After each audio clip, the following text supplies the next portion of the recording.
Everyone, hello. How you guys doing? Hello. Good evening. Happy Wednesday. Happy Wednesday. Wednesday. This week is just flying by. This week is just flying by. Yes. I am so excited. Come on, get in here, y'all. Get in here. Get in here. Gather round, gather round. Now, before we start, today is a very special day. Yes. What's today, babe? Today is my dad's birthday. Yeah.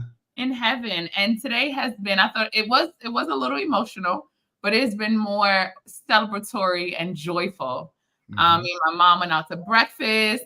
Just been acknowledging him. I wear his shirt, and I'm going to start that tradition of wearing his shirt every year. I have more than one of his shirts. He just fly. He was from Harlem. See, the shirts are fly. And so just recognizing him today, showing the kids pictures, things of that nature. It's been a very good day. And by the way, this is the only other man's shirt she's going to get to wear. What I say? Always claiming his territory. Always. I like it. Okay. It's the lion in me. No, and Sean Jr. Still I wear his on a show when I get swimming. when he gets older. Wait, Morais, not even him. Oh mercy!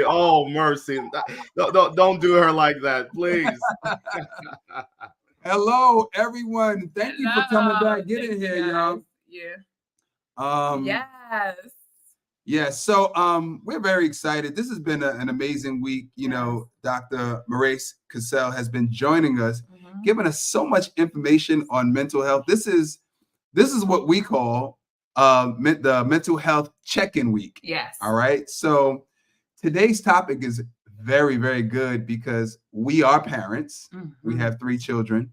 3 of them, baby. And today's topic is what, Dr. Cassell? Yeah, we're going to talk about mental health in children. So we're going to talk about our children. I'm excited, as you mentioned. We're all parents. I'm a fairly new parent. I have a 4-year-old. She was born 2/20/2020. Yeah, we call her. Our double portion blessing is what we call her because she was such a strategic time. Of course, she is a pandemic baby, so we've had to navigate that with her as well. All of us have had to do that, but she was born 1 week before the pandemic, and then the pandemic hit and everything shut down. So we had to navigate that with her as well. So yeah, I'm excited about talking about our children today and making sure we're checking in on their own mental health. Yep. And speaking about that, the pandemic was very rough for us because we were so worried about our children. Yes. We knew the severity of catching COVID. Yes. And the scariest thing was, oh my God, if my kids. That's it. But what was our scenario with our children? They were insanely sick in January, sicker than they've ever been. Yep. Phoenix had to go to another hospital for pneummonia. They didn't know what it was. January. They didn't know what it was. And it was interesting because at that hospital, people were wearing masks. And this was January. This is before it hit. Before we heard anything. Wow. There were people wearing masks. She had to go because they had all kinds of viruses they were tested for. Nothing came back positive, but they were sick, both of them, Phoenix and Sean. Yeah, I never saw them so sick ever in my life. And Phoenix, they were sending her to the other hospital for pneumonia. And then it ended up, everything ended up being okay, thank God. But we are 99% sure that was COVID. It was COVID before they knew what they knew what it was. Yeah. Happy we didn't know because that mental would have probably it was been too much. So before we get right into it, who are we, Michelle? Oh, who are we? We just assume everybody knows who we are, right? We are Sean and Michelle Clark. We are the owners of Double Dutch Aerobics, which is a formatted 60-minute workout class led by an instructor where we teach aerobics moves in the Double Dutch rope. It's either led by us or you can get certified and teach Double Dutch Aerobics yourself. We're also the hosts of the Jump and Juice 10,000, where we get 10,000 people to do a 10-day juice cleanse together. And at the same time.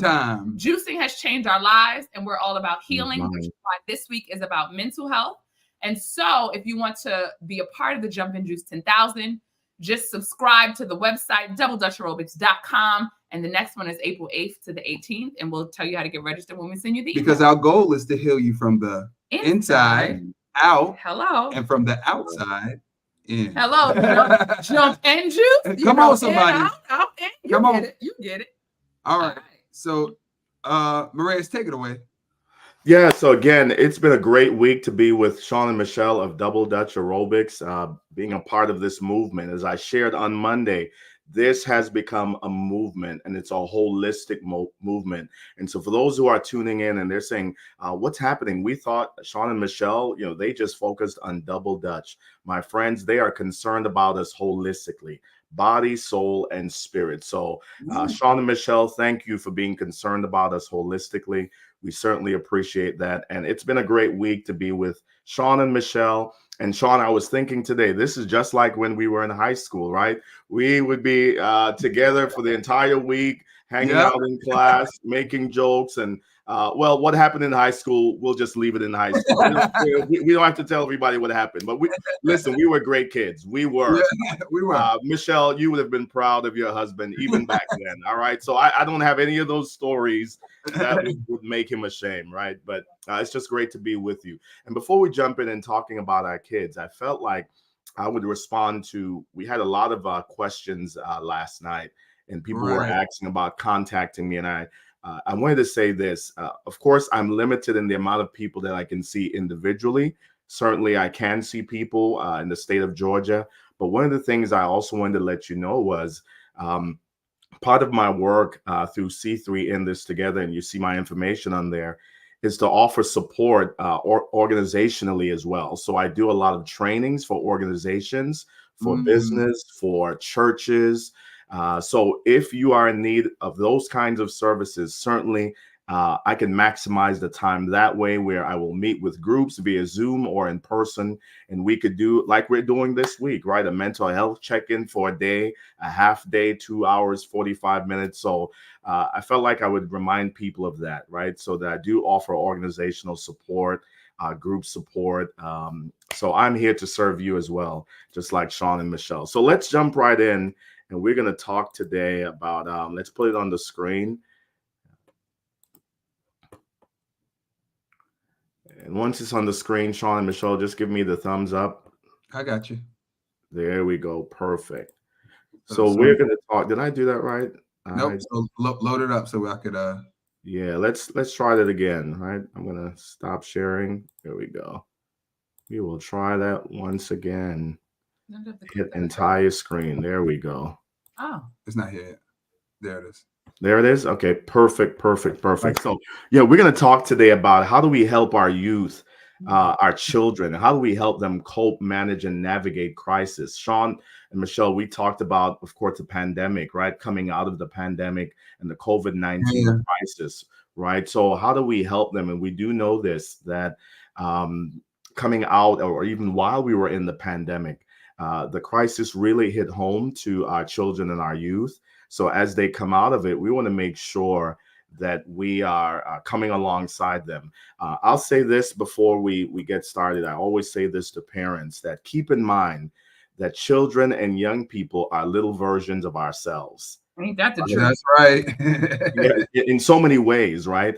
So what we experience in terms of crisis and trauma and challenges, they are also experiencing it as well, but they just process it differently because of their developmental levels. Does that make sense? Yes. So it's important that we keep that in mind. So what we felt, what we were dealing with, the anxiety, the stress, all of what we were feeling, please know that our children felt it as well. So we want to make sure that even as they're back in school, learning to navigate in person, versus, remote, learning to socialize again. We want to make sure we are locked into them. All right. As always, I've got to put this disclaimer on there that, again, we are not here to certify anyone in counseling. We are not assessing. We are not diagnosing. We are not treating any mental health conditions this week, right? But what we're doing is we are giving you some self-help techniques. We're giving you some supports that will help you along, right? We also want to remind you, if at any time during our time this week you become triggered, because listen, especially talking about our children, let's be honest, right? Yes. We're good. Yeah, Sean, and you'll attest to this. Michelle is great. She's wonderful, but mess with her babies. She become, look at that face. It's over. It's over. Mama Bear will jump in there, right? Right. So we know when we're talking about our children, it hits home a little bit differently, right? Mhm. It could be triggering. So please let us know and engage in those self-regulating skills, whether it's breathing, prayer, taking a walk, meditation, whatever it is that you've got to do. Please do that. All right. Again, we'll always do some activities. So we want to let people know wherever you are that these activities could be also triggering, right? Because we're dealing with visual, we're dealing with sound and sight and movement and touch. We don't want anyone to be triggered wherever they are. All right. So I pause right here and just someone will say, well, Dr. Cassell, why do you take the time to do this? Why do we go through these every time that you do a session? Here's why, Sean and Michelle. It's what I said yesterday. I'm very concerned about people who will get on platforms like this, and for the sake of likes, for the sake of going viral, they forget that on the other side of the camera are people who are dealing with real life conditions. Right, right, yeah. Yeah, so we don't want to do anything to trigger anyone and to leave anyone and they not have the supports that they need. Does that make sense? And that's called good caregiving, techniques. That's called just being concerned about people. So let's jump in with our first activity. We're going to begin with our first activity. As always, we love activities. Love them. We love them, right? Right. Here's the thing from a neurobiological perspective. The front region of your brain, which is known as the prefrontal cortex, it actually gets bigger and it works faster. And that's the area of decision making, judgment, empathy, right? Executive functioning. All of that begins to come alive when we do activities. So it helps us to lean in a little bit more. So here's our first activity. I've got a balloon. And here's what I'm going to do. I'm going to attempt to blow up this balloon. Keep in mind that I'm older now, so my lungs are not as good. I'm not as great as Sean and Michelle. They do this all day long, right? They're better at exercising, all of that. But here's what I want you to do. I'm going to attempt to blow up this balloon. And Sean and Michelle, and those of you who are watching wherever you are, just go ahead. And what I want you to do is just offer some support to me. Say, go, Morais. Go, Dr. Cassell, you can do this. You can. Oh, by the way, this is what Sean and Michelle does anyhow. They're always saying, you can do it. You can do it. You can do it. Yes, you can. Yes, oh, yes, you can. There you go. Oh, yes, you can. Right. So I want you to do that. I'm going to, count off to 3. I'm going to blow this up. Please say, oh, yes, you can. Go, Dr. Cassell. You can do this. So here we go. 1, all right, 2, 3. everybody type in. Oh, yes, you can. Oh, yes, you can. Yes. Go, go, go. Woo! I'm gonna stop right there. No music. You love my balloon? Yeah, my 4-year-old, she is gonna have a field day with this one. But I want to start with this activity. Why begin? And again, there's no right or wrong answer. As we're talking about helping kids to navigate crisis, why begin with a balloon? What do you think? No right or wrong answer. We're talking about mental health awareness. We're talking about our emotions. Why did I begin with that exercise? Like I always do. In fact, when I work with children and youth, I'll start with that activity. What do you think? I think you. I don't know. I think you just put. I guess you're putting all of your energy. Yes, you put everything into them. It starts off. I guess. Not nothing, but it starts off blank, and then you fill it up. Right, negatively or positively, you fill it up. You fill it up inch by inch. You just keep blowing into it, blowing into it, blowing into it. Yeah, no right or wrong answer. We could go in many different directions, but it's exactly what you said, Sean and Michelle. Here's what I tell people: that every one of us, we've got emotions, every one of us, and we need a safe place to put those emotions, right? This balloon had no life. It was deflated, right? But the moment I began to blow into that balloon, I released that stuff into the balloon. Right. I tell children and young people and adults, well, when I do training in person, that we've all got emotions and we need a safe place to put those emotions. Right. Somebody will say, well, I'm not emotive. Right. I don't verbalize. I don't express. I have a flat affect. My friends, if you've got emotions, if you're alive, right, you've got brain, you've got emotions, and you need a safe place to put that. Make sense? Yes. Let's now make that more concrete as it relates to children and youth. They've got emotions, and we need to create safe places where they can put those emotions. Does that make sense? Yes. People will say, oh, they're kids. They're all right. You don't know, when I was growing up, we had to walk 10 miles. Yeah. We had to take the 2 train. We had to take the D train. And then we had to walk to Prospect Park. And these kids, they don't know what life is. My friends, keep in mind that they too have emotions. Yes. And we want to make sure that we are checking in with those emotions and we become a safe place for them. Sean and Michelle, any thoughts on that before we jump forward? We know how we flow. I do. I have a very pressing question. Sure. Actually come up again after watching Love is Blind, okay? And I often find this question with parents that are either co-parenting or parents that are separated in dealing with children. So you said a safe place, right? So a parent, let's say a single mom, for example, this example on on the show, for example. So a single mom wants to be a safe place for their child, right? They're constantly blowing in as much positive as they can to their child. But of course, we're made from 2 parents, right? So the other parent makes promises, breaks promises, puts the child in a position, because here's what I realized in having children. This is important. We realized that when our daughter Phoenix was in the hospital recently, is our children also want to take care of us emotionally. That's right. Without knowing it, my son Maverick is how old? 2. He's 2. And he was telling us, because I think he saw our panic, it's okay. Everything's going to be okay. And I was so blown away because he's 2 and caring about our emotions. So I'm only saying that to say, how do you be a safe place for the other parent when the child also sees you're hurt with that relationship? Am I making sense? And I'm supposed to talk about co-parents because the child is also being hurt by the parent who's being mean and absent. But the reason you're not a safe space as the other parent is because they know you're hurt by that too.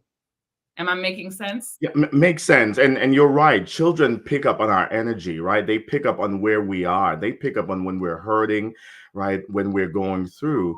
So again, our jobs, right? This is what I tell people. We don't have the power to change anyone else. When I talk about suicide awareness, one of the things, sadly, with suicide awareness, and we talk about people who've taken their lives by suicide, we have to remind people that we don't have the power to change the other person.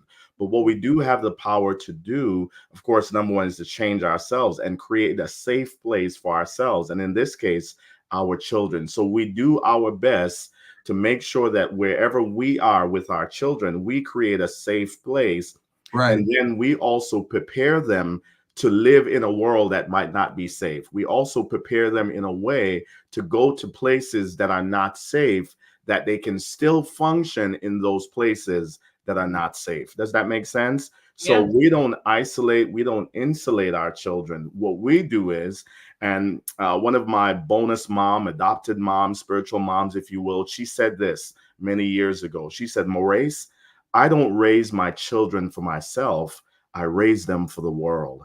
And I thought, what do you mean by that? And what she explained was, she's raising her children. She's raised them. They're now adult children so that they can function in a world wherever they go. Does that make sense? Right. The truth is, our kids are going to be exposed to places that are not safe. And some of those places might be with family members, might be with other members we don't have control over. But we should so prepare them that wherever you go, you can function, because you know what safety looks like. You Right. know what love looks like. You know what bonding looks like. You know what truth looks like. As for me and my house, right? This is what we do. So when you get out of there and it's not safe, you know how to function. So did I just answer that? Yeah. Yeah. So you have to even if it's the other parent, you have to teach them how to manage that, Exactly. which You is got to teach them, right? Because again, we are preparing them for life, right? How can they function outside of us? And when they leave our homes, when they leave our safe places, unfortunately, they do go to places that are not safe.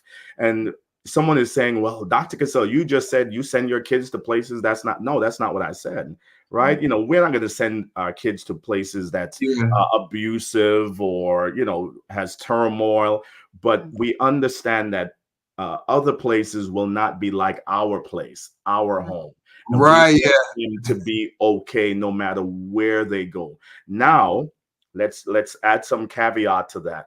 If they're in a place where they're being abused, right, they're being damaged emotionally, right, then of course we now make sure that they are safe, right? You can't go to that place because look at what's happening to you, right? right. Right. And we may even have to say that to the other parent. I want you to see what our son, our daughter looks like when they are with me versus you. And that's a conversation between adults, not Yeah. adults and children. Did you just catch what I just said? Yeah. Yeah. Uh-huh. Yeah. Yeah, Yes. we don't pit our children against the other parent, right? Uh, Children should not ever have to deal with That's adult decisions. Make Yes. sense? Yeah. Yeah, that was a great question. I'll add one more thing because this is important. I see this a lot in therapy. Kids often blame themselves for what's I happening with yeah. They Yeah. do. parents, right? Well, maybe it's because I wasn't a good kid. Maybe because I didn't clean my room. Maybe because if I hadn't been born, right? And I've always got to let these kids, children, young people, adolescents know it's not your fault, It's not right? even I'm not even to cut you off, but even as No, go adults. ahead. Even Hmm. as Yeah, adults. even as adults, grown, Hmm. children are Yes. still blaming themselves. Still. We were just watching something earlier today. You still Still. blame yourself at 30 years old. Yes. Yes. Yep. And Yeah. I'll say, oh, go Go ahead. ahead, Michelle. No, you got it, Michelle. I'll say this. I always say, That's at true. least a theory I have is imagination is usually worse than the truth. Hmm. When you don't talk to your children, you think you just let it go, but they've made up a story if you Yeah. don't tell them. If you don't tell them. If you tell them the truth, then their imagination won't, because I think naturally we're selfish. The imagination will allow them to tell a story of something they've done. That's right. So imagination is literally worse than the truth. So the more you can tell them without, harming them, of course, the more you can explain to them, I think it's always better because they're gonna create a story. That's That's right. it. That's it. And I say that in couples therapy a lot, right? Don't leave the blanks. Don't leave it blank. Fill in the blanks because when you leave it blank, then we're going to create stories, anecdotes, narratives that are more than likely not true. So the same thing with our children, right? Let's fill in the blanks as much as we can and remind them this is not your fault. Adults have made decisions, and you are not liable for the decisions that the That's right. adults have made. I'll add one more piece to that. Children who they've witnessed abuse in the home, violence in the home, and as they've gotten older, Sean, you talked about this. They'll go back and say, "Well, why didn't I step in and defend my mom Yeah. Yeah. being hurt or abused?" And I have to remind them. I said, "Your job was to be a child. Period. Period. That's it. That's Your it. job was to be a child. Let the adults work through what they needed to work through. Because imagine if you had stepped in and something had gone wrong. Your mom, and I'm just giving that example, it would have been more detrimental to her if That's something right. happened to you Yeah. stepped in. So we want to say to someone that's listening, I think this is a good place to pause. Remind your children, right, that it's not their fault. Their job is simply just to be a child as best as they can. And please, let's create safe places for our children emotionally and physically. Make sense? Makes sense. Absolutely. Dr. Schengold, he is one of the leading authorities in trauma therapy. He says this: trauma not only leaves invisible imprints on their brain, minds, and body, but it leaves invisible imprints on their souls. And he calls it soul murder, right? So think about that, right? Where there's trauma, it's not on the screen, but that's one of those things, of course, in my work that I'm able to rehearse with people, that trauma, we've got to address this idea of crisis, because it can leave invisible imprints on their brain, their mind, their bodies. And also Dr. Bessel van der Kolk, he also mentions that as well. So here's some things about mental health and crisis. Again, we always throw stuff on the screen so that you could have that, you could look at that and see the research and see what's being said. I love what one teenage patient said. Said this: having anxiety disorder is like being stuck in the moment when you realize you've leaned too far back in your chair, but you've not yet fallen. Wow, wow, wow. Right? So when young people are going through crisis, and children, right, they have a picture, as you mentioned, Michelle, they have a narrative, right? So we've got to help them understand what they're feeling. Then the other one is, this is a mental health philosophy that we always share, is that children may never say they have a headache or a stomach ache. They may never say that they're anxious or depressed or they're down, but they may say things like this: I've got a headache, I've got a stomach ache, I want to pee, I'm feeling overwhelmed. Does that make sense? So we want you to be listening in to your children. And the last thing we'll say from this particular slide, then we'll talk a little bit more, is to keep that in mind, that crises and crisis, right, can be very traumatic. And I mentioned that just now, for children and adolescents, and it can leave invisible imprints on their brain, their mind, their body, and their emotions. Does that make sense? And Dr. Bessel van der Kolk, he writes a book. It's called The Body Keeps the Score. And he talks about that, how the body remembers the trauma of what we've been through, right? For example, again, we could speak to our community when we see things in the media like negative encounters with the police, right? What happens to us? Immediately, we begin to feel that thing. Immediately. Yes. Immediately, because there's that vicarious trauma that we feel, right? We pick that up. There is that transgenerational trauma, if you will, that's been passed down from one generation to the next. So it's important that we check in with our children, because when they've experienced crises, it can be very traumatic to them. And we've got to make sure that we help those imprints not leave a living legacy of symptoms. Make sense? Yes. Any thoughts on that? Anything we want to say on that? So how do we respond to youth in crisis? How do we respond to youth in crisis? And we're going to do another kind of engaging activity here, just to kind of put it into focus. Here's what I tell people: when we're talking about responding to youth and children in crisis, it's important that we don't take a sad, shock, traumatic approach. And I think I may have said that on the first day, right? So when kids are going through, when we know they're dealing with things, as we try to respond to them, it's so important that we don't take this approach of sad, shocked, traumatic. And someone says, but it is sad. And certainly it is. It is shocking. And certainly it is. It is traumatic. But here's what we know. If we take that approach, it becomes a self-fulfilling prophecy. Does that make sense? And we are literally projecting that on our kids. Right. Which is why we love what Sean and Michelle, what you do, the energy that you bring, right? The light that you bring, the just the joy that you bring, that's medicine to all of us. It helps us to get through crisis, which is why when you're on Tamron Hall, that thing exploded.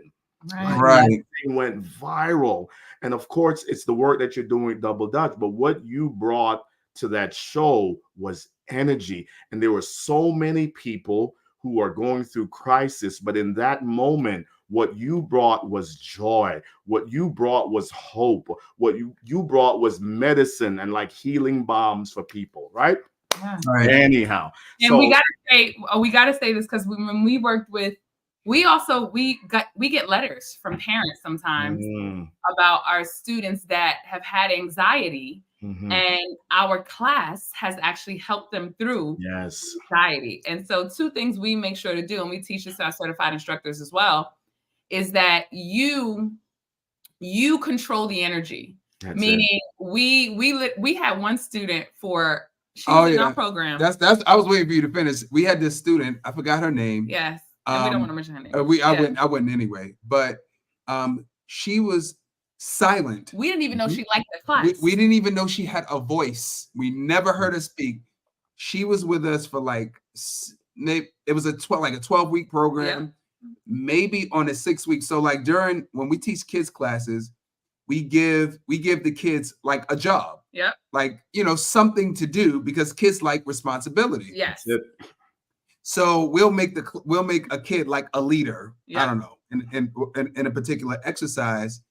And at first, the first 6 weeks, she wouldn't say a word. You can't pick her. Nothing at all. Maybe 6 or 7 weeks in, she went from being like a mute almost to like, okay, here's what we're gonna do. And she woke up. It was like Awakenings, like the movie Awakenings. Yep. She literally woke up. But she treated us like she was talking the whole time. Yeah. So we couldn't act shocked either. We just had to be, okay, but it's we're looking around like, she talks. That's it. Not only did she talk, she was leading the class. That's it. And it's like amazing. She literally woke up. Yes. She woke up. And it was like, what? And even when we went to the prisons, what we did was, mind you, they start off, even at the high school, they start off looking at you at the prisons like, what? We told her, why are you here? What y'all doing? What are we doing? Okay, what are we doing? All right, what? We literally, especially the MAC prison in Chicago, it was rough, okay? So we looked at each other, we were like, let's go. Hey, good morning. Hey, let's start the shift. We did, and at first they looked like, by the end of the class, they were like, it just woke them up. It's true. And that's what we teach our teachers. You can't let their energy affect yours. You. You've got to set the temperature. Yeah, you do. Set the temperature. You must set the temperature. You must, as an instructor. I know you have your own life, but when you walk in and you're instructing and you're in a position of leadership and you're there to do a job and your job is joy, that's it. Then you have to bring the joy. That's I it. need double Dutch aerobics. Hello.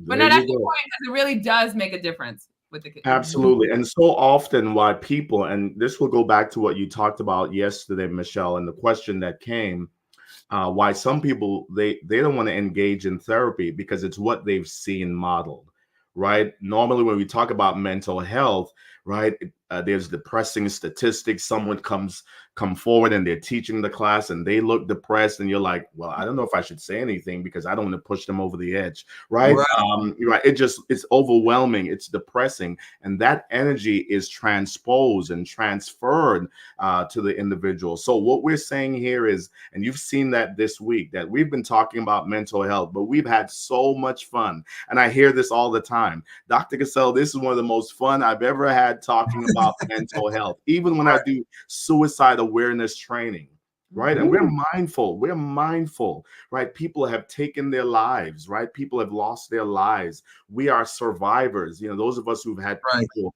But what we've come to realize, if you take that shock traumatic approach, like I said, my friend, it becomes a self-fulfilling prophecy, and people don't really see hope. So here's what I want to encourage us when we're working with our children. We'll put it on the screen. Is this: take a strength-based approach. We'll talk a little bit more about what that means. In other words, we want people to know, especially children, you've got strengths. You are strong. You've got strengths on the inside. There's something that you have to give. We want you to be around. We want you to stay. This world needs you. You've got strength. Well, I don't have any strength. Absolutely, you do. And we help them to identify that strength. And the next thing we want children and young people and adults, of course, to know is to be hope focused. We want them to have hope, right? That there's light at the end of the tunnel, right? That if today is your worst day, then by definition, tomorrow will be your best day. Hello. So we actually agree with people. When people say today Right. is my worst day, we're going to agree with you. Yeah. But by definition, if today is your worst day, then by definition, tomorrow will be a better day and could be It your will best be. day. It That will be. And you speak that into their lives, right? We know this, that death and life is in the power of the tongue. What you speak, you move towards, right? Period. yes. Period. So you want to speak to your child, no matter what's going on. You've got strength, are filled with hope, right? And one of the things that I give to every one of my can you see that? I mean, Yeah. can you see on the screen there? I give this to every one of my clients and my patients is let's pull that in. There it is. It's a hope pill. I Love actually yeah, they get a hope pill. It's a stress ball as well, right?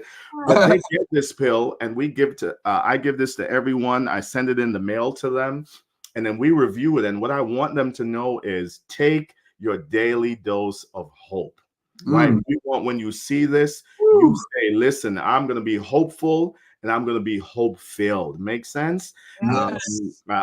Here's what we know with this hope pill and this idea that I share with them is that medication takes about 4 to 6 weeks to work, right? Particularly psychotropic medication for the brain. But hope takes effect immediately. Hope takes effect immediately. So when we speak hope to our children, to the adolescents in our life, that thing begins to take effect immediately. And then the last thing, and then I want you to share how this works with Double Dutch, because this is exactly what you all do. Right. You all literally give us like a hope pill. When we leave your presence, whether it's, through Double Dutch aerobics or seeing you online, man, hope comes alive, right? Mm. We leave and I'm telling you what we feel, right? You need to hear this, Sean and Michelle. I'm not just hyping you up because I know you and, Yeah. I'm on your show. No, I'm telling you, this is what we see and why people are so drawn to you, right? Because you give hope. And the last thing, we want them to know is to be resilient. We Right. want them to know that you are resilient. You've got bounce back. So I've got two things that I do with these kids in my office. These are my stretchy people. Can you see that? Oh, let me zoom you in. There you go. Make sure you get my good side.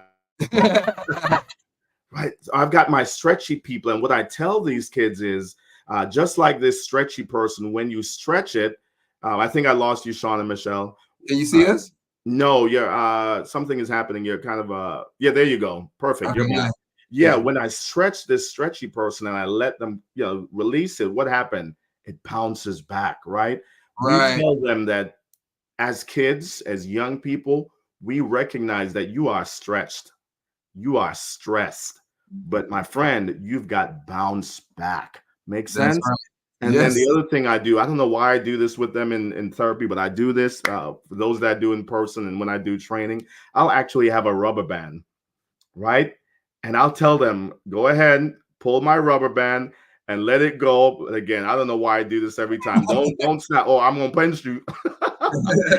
And I tell them to pull that and let it go. And what I tell them is just like the rubber band, you pull it, but when you let it go, you bounce back, right? That's the Right. idea of resiliency. And we want people to know you are resilient. You've got bounce back. You've got comeback. You are, you are a victim and not a victor. You're a victor and not a victim. You are over. I mean, you could begin to speak those things to young people and children, and that will help them to navigate crisis. So let's stop right there. I want to hear you all on that one. Well, clearly, we're parents as well as Double Dutch I thought you Road. were gonna say the same thing. So our daughter actually, if she can't hear us, she sometimes has nightmares, right? Mhm. And so because I was trying to, I believe in manifestation of also. And so what I started to do with her was before we go to bed, I would say, okay, let's imagine you are the most famous ballerina in the whole wide world. Because that's what The she wants to whole do. audience is screaming. So literally, and we do it with our son as well. You are a soccer player. You are the most, like literally, Maverick wants to be a Superman. So he'll be like, I'm Superman. So we do manifestation right before we go to sleep. And what does Phoenix come in the room and say? Mommy, I had a good dream. And they were, you know, so just. But not only that. So every morning we take them to school. Yep, every morning. There's two things that we do. There's a very great song on YouTube. It's called "I'm Unique." Yes, YOU. I'm unique. Yes. I'm great. I'm strong. Yes. I'm wise. I'm smart. Wait, I'm loved and I'm unique. And I'm unique. That's it. So we sing that every day. Every day. Right after that, we say our affirmations. I am strong. I am confident. Yeah. I'm loved. I am, I'm a leader. I'm a leader. Integrity. Yes. So every single day before they go to school, that is what we do every single day, because we know that we have to speak confidence in them. You know, and then even not only that, they come to work with us every day. Yeah. And then they watch us talk to adults. Yes. You know, the thing in our class is what, you know, we say, oh yes, you can. To adults. And people really, really believe it because we mean it. And the kids feed it back to us. Yeah. Like they'll be like, what, when I told the Phoenix went to the doctor, she told us, good job, mommy and daddy, for taking care of me. Good job, mommy and daddy. Right. So they reflect, just like you said, kids are mirrors. Yeah. They literally reflect what they see us giving to other people and them. And they feed it back to us sometimes. And the thing is, doing it, you know, speaking it into them really helps us too. Yes. At the same time. Right. So while I'm telling you, listen, you're confident, you're beautiful, son, you're handsome, you're strong, you're smart. I'm doing those things for me as well, because you hear it. You have to do it for yourself as well. That's it. And helping them helps me. I had a question. Sure. So Sean and I, and it's funny, this is about parenting and marriage, I guess. We, of course, disagree sometimes, and we may argue in front of the kids. And this is what I want to know, because I heard a couple say this. I hear it both ways. We argue in front of the kids. I mean, not crazy, of course, but we argue in front of the kids, but we also make sure they know, oh, you know, I love daddy. Yes. Or, you know, or he'll say, you know, I love mommy. So they know that even though we've gotten into it, because they'll see us, you know. I tell them, mommy just has this thing of being wrong all the time, and so I have to. No. But I don't know if it's just that I didn't see my parents argue when I was younger. Even when my father passed away, literally when I gave a speech at my father's funeral, I was like, I don't know how they were married for so long and didn't fight in front of us. Like, I don't even know how you pull that off, because we live together. But both of them don't like to argue. Both of them don't. Both of them. But I don't know if you should. I mean, nobody likes to argue, but they just. Yeah. As a therapist, do you think it's appropriate to argue in front of children and then make sure they see you get back along? You understand what I'm saying? So they see the bounce back? Or should an adult argument, I mean, it's nothing crazy that we're arguing about the kids, you know, nothing inappropriate like that. But should that be kept for the adults? You know what I'm saying? Should you make sure that you don't argue in front of your children because it's not their argument? So this is what I tell people, right? And you're right. Yes and no. But here's the thing I will say. Let's lean towards we take it to where the adults can be. Because remember, even though they are little versions of ourselves, they are little versions, right? So they have not yet learned how to navigate truly what an argument is. And yes, we can argue and we can fight, we can disagree, and then we know how to navigate that. But keep in mind, and I'll take this from attachment theory. There's a theory called attachment theory, where it says that children respond based on how they are attached to their caregiver and their loved one, right? And within that theory, what it explains to us is this, that each child is different. So how a child will receive one thing is not how another child will receive another. We know that. That makes sense, right? Yeah. So we may argue in front of, you have three children, right? You have three children, and one may receive it one way, the other may. So what I tell people is, let it be, I would rather that be the story of their lives, what you just said, Michelle. I never really saw my parents argue. than it to be my parents were arguing and we didn't know what it means. Does that make sense? Yes, So do they the don't best that understand you it. can, because they don't understand it, right? Here's Yes. what's going to happen. Children will always want to defend their parents, right? And we never want to put them in a position to have to defend us, to defend daddy, to defend mommy, to come in the middle of the two, right? We always want them to be children, right? So you also prepare them for life as well, where you let them know, mommy and daddy, we disagree. We don't always see eye to eye, right? Because you don't want them to go out there in life and then see people arguing, and then it's a shock to their system, right? So do our best to be real and prepare them for life, but as much as possible, let's keep it to where it needs to be. We know how to navigate life. We know how to bite our tongues, right? Listen, we do it at work. We do it in public. We do it when we go to church, when we go to the synagogue. We know how to, keep it together, hold it together until we get it together. We'll do that as much as we can for our children. That would be my recommendation, right? That's true. So that our children are not getting those invisible imprints that I talked about, because we never know how that argument, how that thing left an imprint on them. And you're thinking, oh, it was just a simple thing. But for them, it could be a big thing. Does that make sense? So they do try to come in between us and like, oh, I need this and da da da. And that's true. That's very true. Yeah, you never want them to have to defend us. And then the other thing is, keep in mind that sometimes we don't know how far we will go as adults.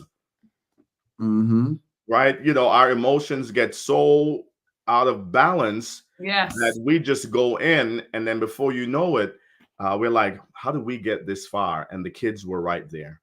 Right. I'll give one other example that I do with the kids in therapy and adults in the couples therapy. I'll have them bring a can of Coke or soda or Sprite or whatever it is. And I say to them, go ahead and shake it up. Go ahead and shake it up. Now I want you to open that can of whatever that is, right? That has fizz in it. So open it up, right? And then of course they go to open it and say, no, let's not do that, because it's going to get all over my clothes, get all over my hair. I'm very vain, my clothes, all of that stuff.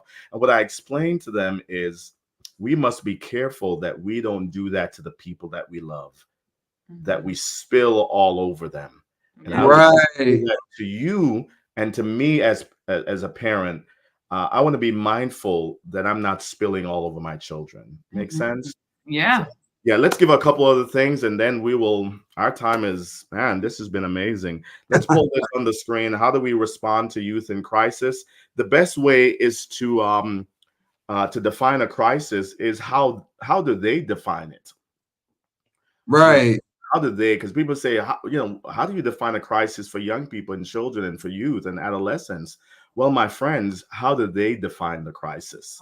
Right. So I put some things on the screen. Listen for the things that they say. They may say, I'm worried, I'm scared, I don't want to go outside, I might die, Mr. Worry monster, right? I don't want to go to sleep.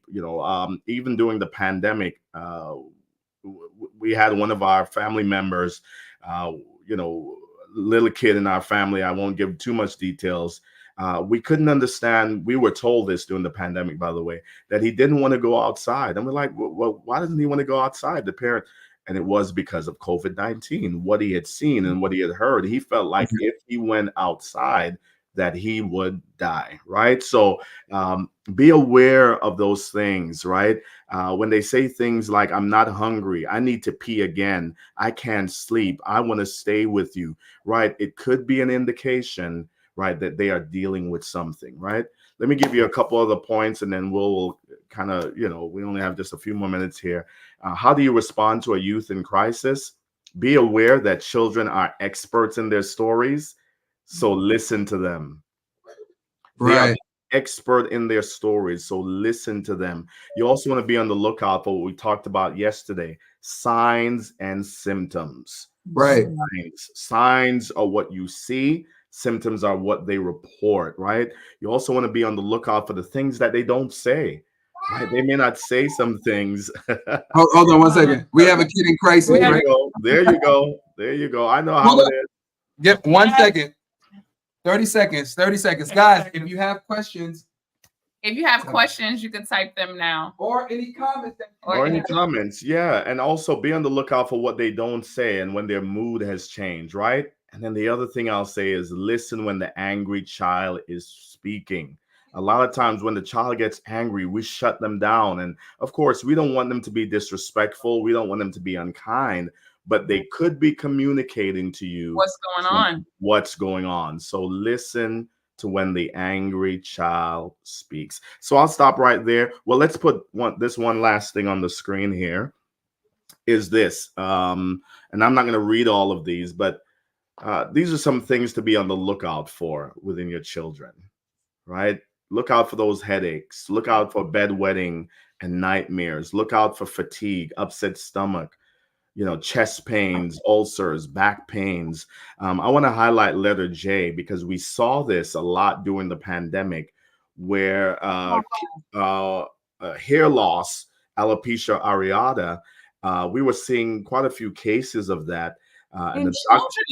In children. And the doctors, Michelle, couldn't figure out what it was, but we realized it was as a result of the stress that was happening in their bodies, right? Now, of course, with alopecia areata, the jury is still out. The research is still out why that's the case.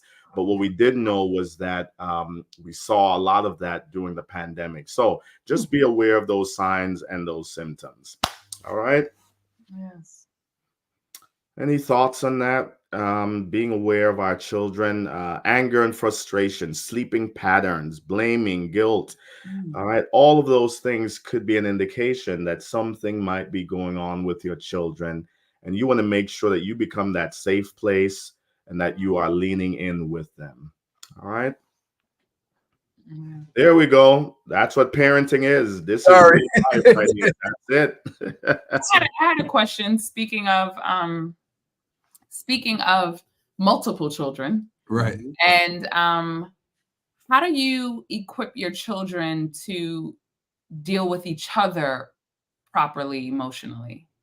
Like, we have siblings that are close together, and the dynamic is so interesting with 3. So Phoenix is the only girl in the middle, and it shows. And neither one of us are middle children, so we don't know what that's like. We're both the youngest. And we both relate to Maverick the most.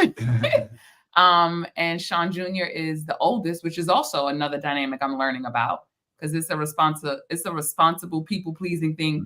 I mean, all of those memes online about the order of children, they are spot on. Spot on. They are spot on. But sometimes, like, emotionally, I want to teach my kids how to argue well together or I don't know how to deal with each other emotionally or how to deal with each other. So no, I mean, it just happened just now. That's what I'm saying. To learn each other's limits. Yes. You know what I'm saying? Because sometimes, like my son just now, he kept, bothering my daughter, and he just keeps going and keeps going, and she's crying, and it's like, well, at some point, when do you stop? But at sometimes she cried. She does cry to make him stop. It's an interesting dynamic, right? Yes. Yeah, I mean, what I tell parents, and you know better than me, right? From the parenting standpoint, I know from the clinical standpoint, yes. From working with kids for over 20 years, I've raised so many children. Here's a quick funny story. When my wife and I, we got together, the first thing I told her, I said, I have a lot of children. She was like, what? Yeah, I said, I have a lot of children. And she would see that wherever she would go, she would say, oh, he's my father. He's my dad. I'm like, yep, I've got a whole bunch of kids. Other kids that I raised, right? Other people's children. And of course, I now have my daughter. But here's what I tell people is this idea of teachable moments. Find those teachable moments with your children and letting them know in the moment, this is what it's happening. I want you to see what happens when you do that with your sister. I want you to see the effects of what happens with your sister. Then the other thing is I tell parents is to give them choices that's been vetted. So you give them those choices that you vetted, that giving it to them, they think it's just fresh off your mind, but give Right. those choices of two things that you could do differently with your sister or with your brother. Does that make sense? Yes. Because what that does is what happened with you in that double Dutch class is it gave them a sense of ownership. That's It right. gave them Yeah. a sense of leadership. It gave them a sense of, oh, I'm really in control here. Does that make Right. sense? And then, of course, what I said earlier is to recognize how each child, which you know this more than me, how each child is different and relate to how that child connects. Some children will connect by touching. Some children will relate or connect by doing. Some children will relate, and the list goes on and on, right? So find out, number one, how do each of your children connect and relate, and work with them that way, right? So if one of your children, they are verbal, right? Connect with them that way and teach them how to use that verbal connection with their sibling, right? Right. Yeah. If one of them connects through touch, right, teach them about healthy touching and showing them the difference. Well, if you keep poking her, right, Yeah. she's gonna explode on you. But how can you touch her in a way that gets her attention? And then you could also teach them to ask the question to their siblings, like we do with adults. How do you want me to relate to you? Right? Right. So ask them how. Ask your sister, what would you prefer that you do for her? Does that make sense? Because what you're doing is you are giving them leadership responsibilities, That's but you're right. giving them choices that you have vetted, right? And that helps them a lot, I think, right? And the other thing is, just go back to the old-fashioned way of how we were raised, right? When we had siblings. Well, no, we're gonna leave that one alone. We're gonna leave that one alone. We know what we do. We know what we do. But we remind them. Uh-huh. And my wife, she does a better job at this because obviously she comes from 13 children. 13. That's a lot. So her mom and her dad taught them, all you have are your siblings. That's right. Yeah. That's all you have. And her mom and dad did a great job of them. You don't need anybody else, but make sure that you fight for each other. That's You right. take care of each other because all you have are each other. So you ask them the question, how are you taking care of your sister? How are you taking care of your brother? Ooh. Right? Sean G would absolutely. Yeah, he My loved it. oldest son, he would love that. Right. So I hope that helps, right? And it's a learning process. And what we found with kids over the years is that, man, they will fight with each other, but don't let anybody else come in between them, right? That's Don't right. let Yeah. anybody from the outside step in because they will truly, truly fight for their siblings. So I hope that helped, right? I tell parents, find out how each child connects, right? Again, that comes out of attachment theory, and it talks about how a person connects with a caregiver will determine how they function in life later on. Make sense? Right. So find Right. out how do they connect, if it's touching, if it's speaking, if it's doing, and use those teachable moments. Like just now was a teachable moment. Yeah. Teachable moment, right? Yeah. Anything else? We've got like 2 minutes. Any questions? Any comments? This was great. Let's do this. I want to do another, not an exercise, but just something to kind of put everything together here. Wherever you are, I want you to, we talked about that earlier. I want wherever you are, I want you to type into the chat feature. Just type and just say out loud, I'm strong, I'm filled with hope, and I am resilient. Can we do that together? Go ahead. Type that in. I'm strong. I am strong. I'm filled with hope.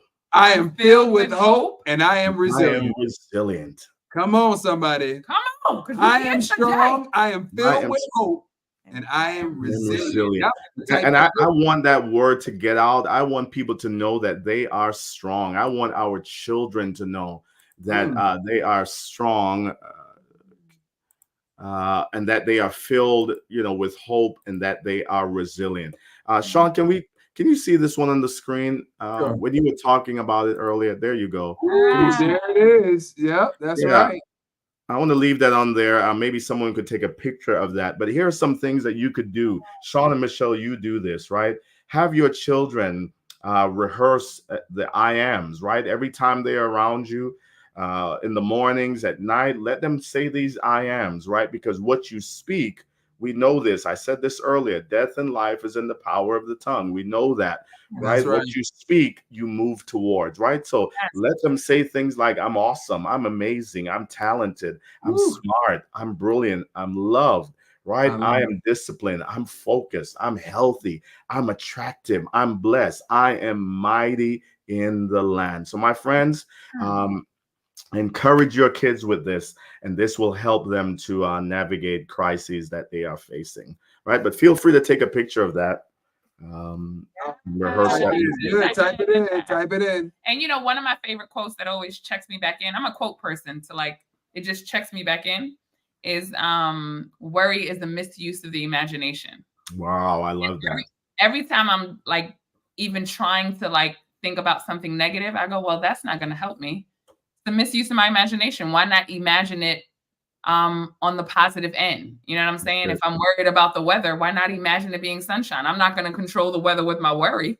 You know what I'm saying? Anything I worry about is just, yeah, just literally it's a misuse of the imagination. The misuse of the imagination. So let's imagine, right? We want our kids to imagine that they are strong, they are Yes. filled with hope, they're resilient, and to help them to identify those strengths, right?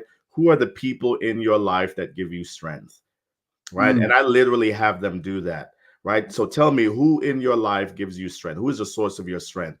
Who is a family member? Who is a clergy member? Who is a mentor? And I have them rehearse those names, because those are the people that we want them to know that when you're going through a crisis, you will move towards those people. Yes. Right? Love So, it. I love that. yeah, that's where we are, my friends. Any questions, any comments? This has been great. So, guys, Any if you have questions, any guys? questions, any comments, go ahead and type it it. in the chat box. We know we're on delay. Also, if you want to find Dr. Morais Cassell, Yes. there's his information at the bottom. So he on IG, he is Morais Cassell. Y'all go ahead and screenshot that. And then you can go to his website, Yes. c3inthistogether.com. c3inthistogether.com. If you say things 3 times, you'll remember it. That's right. c3inthistogether.com. He also has a YouTube channel, C3 in This Together with Dr. Morais Cassell. Yes. So you go ahead and check that out if you want more information. His information is at the bottom. Resources. There's a lot of resources you will find on that YouTube channel. Sean and Michelle, I've been privileged. I mentioned this on the first night, to sit with people just like we do. And we take 30 minutes and they share their stories. In fact, April will be Autism Awareness Month. And we have, I think we have about 2 or 3 shows that we did with parents who are navigating children with a special needs. And let me put a plug for that. Let me put a plug. I'm a big advocate for disability and special needs awareness. I've coined a phrase that says, let's disable disabilities, right? Let's be the generation that creates awareness that people with special needs and disabilities, it's not that they lack ability, it's that they are differently enabled, right? Makes sense? Right. That's right. That's one of my platforms, not from a lived experience. I do have a neurotypical child, but it's become a passion of mine because parents are going through this, right? They have children. Perhaps you have a child, someone watching right now, you have a child with that special needs or with a disability. We want you to know that we are journeying with you. We have resources for you right there on the website and on the YouTube channel. So please, let's be the generation that disables disability. We don't use words like mentally retarded. We don't use words like touched, right? We use words like neurodivergent. Those are words that we want to begin to use. Even as we talk about suicide, you'll notice how I spoke about suicide. I didn't say committed suicide, right? It's taking your life by suicide. right? So yeah, just want to make sure that you know that we have those resources, because there are parents who are dealing with children right now, Sean and Michelle, that they have a diagnosis of special needs and they don't know where to go, and they don't have Right. supports, right? We have neurotypical children, meaning they've met the developmental milestones. They don't have a diagnosis, but let's be people that not only care for our children, let's care for all children as well. Make sense? Yes. I have 3 nieces that are autistic. Wow. Verbal, so I didn't know that was your story. See? Yeah. Yes. So yeah, check out the website. We talked with actually three parents. One of them is the associate pastor at the Lakewood Church, Pastor Craig Johnson. He works with Pastor Joel Osteen. Jolston, yeah. Yeah, and he shared his story. Also, Dr. LaQuista, I think Ariana is her name. They went viral. Her barber was the one that was cutting her son's hair. I was able to talk with her. Oh yeah. LaQuista. So she does great stuff. So all of that you can find on the website or on YouTube to give you the supports outside of our time together. Yep. That's it, my friends. All right, so guys, if you don't have any questions, we will see you guys tomorrow, the same time at 8 p.m. We got some good stuff, y'all. Yes. I'm learning a lot. Thank you so much. Thank you so much for this, guys. Yes. I mean, thank you so much for this, Morais. Like this is really necessary, and people are thanking you as well on Instagram. Thank you all. Thank you. I mean, I hope you all hear my heart. I really hope you hear my passion and my heart and my love for people. That's why I do what I do, right? I wanted to equip myself to help people, and this is, I prayed for opportunities like this, platforms like this, like you did, right? So that we could get the word out, especially in our communities, because we don't talk about special needs in our community. We don't talk about children dealing with crisis in our communities. We just say they just want attention. My friend, will give them the attention. If that's what you feel, I'd give them the attention. So we're doing this for you all because we absolutely love you. Thank you, Sean and Michelle. Thank you. All right, guys, we'll see. A lot of hearts, a lot of hearts. All right, we'll see you guys. Let's see. Okay. Yeah. We'll see you guys tomorrow. Thank you for joining us. 8 p.m., y'all. 8 p.m. 8 p.m. tomorrow. Listen, don't be late. Secret. Don't be late. We'll dock your pay. There you go. And share this with your people, with your folks. Yes. Right. Share, like, subscribe. Here you go. Let's go to the banner here. Share, like, and subscribe. Where is it at? Sorry. I'm wearing many hats today. Share, like, and subscribe at Double Dutch Aerobics. Guys, we're gonna have a lot of information. We're trying to heal this world from the inside out, from the outside.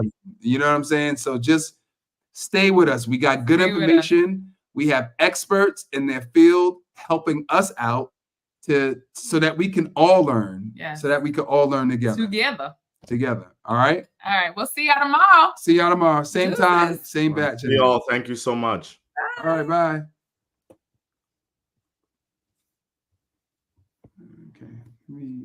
Put these kids to bed. Oh, it's in that right there. Hold on. All right. What is? I'm just trying to see if I could.